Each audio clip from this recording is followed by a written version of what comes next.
Yes, så jeg skal så fortælle noget differentialregning for funktionen 1 over x. Starter så med at forklare her for funktionen, hvor man så kan sige, at hvis vi har x-mærke på x-aksen, det er så det samme som f af x-mærke på y-aksen. Og det samme gælder så herover, hvor hvis vi har et andet punkt, der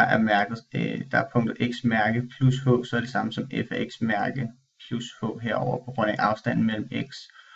Og punkt 1, x1 og x2 er h. Så hvis vi sætter den i funktionen for en helingskvotient,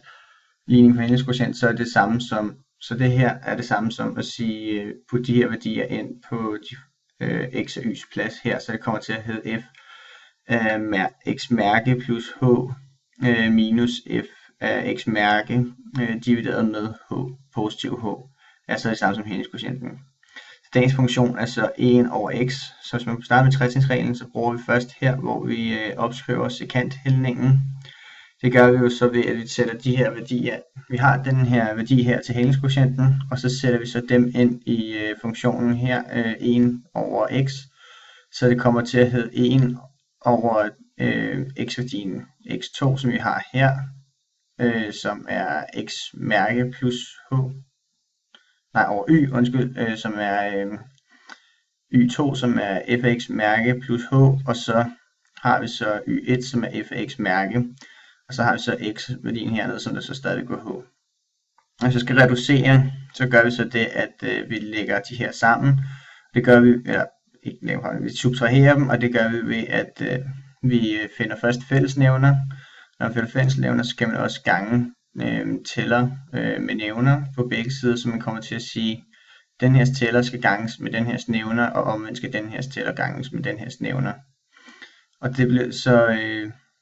samlet lige med x mærke divideret med den fælles nævneren x mærke i anden plus x mærke h minus x mærke plus h med den sagte fællesnævner over h. Så går vi så herned for at hvor det så har fået lagt det sammen i en funktion, som vi har, eller i en brøk, som vi har her, hvor at vi så har gjort det, at vi har taget og sat det her ind i en parentes, og så har vi så taget den her x og sat uden for den parentes, og så skal de så trækkes fra hinanden, og det man så gør her, det er så, at man løfter parentesen. Når man løfter en minusparentes, så skifter det fortegn. Så skifter det fortegn herinde, så det kommer til at hedde x mærke minus x mærke minus h, som så er det samme som minus h over x mærke i anden plus x mærke h over h. Så vi har minus h, som vi så har over h gang, så smider vi så h herop ved at gange den ind i den her nævneren, så det kommer til at hedde h gange parentes x mærke anden plus x mærke h.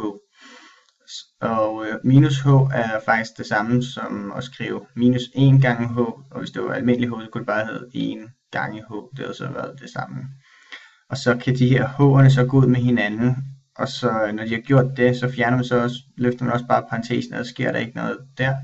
og så har man samlet fjernet h fra nævneren.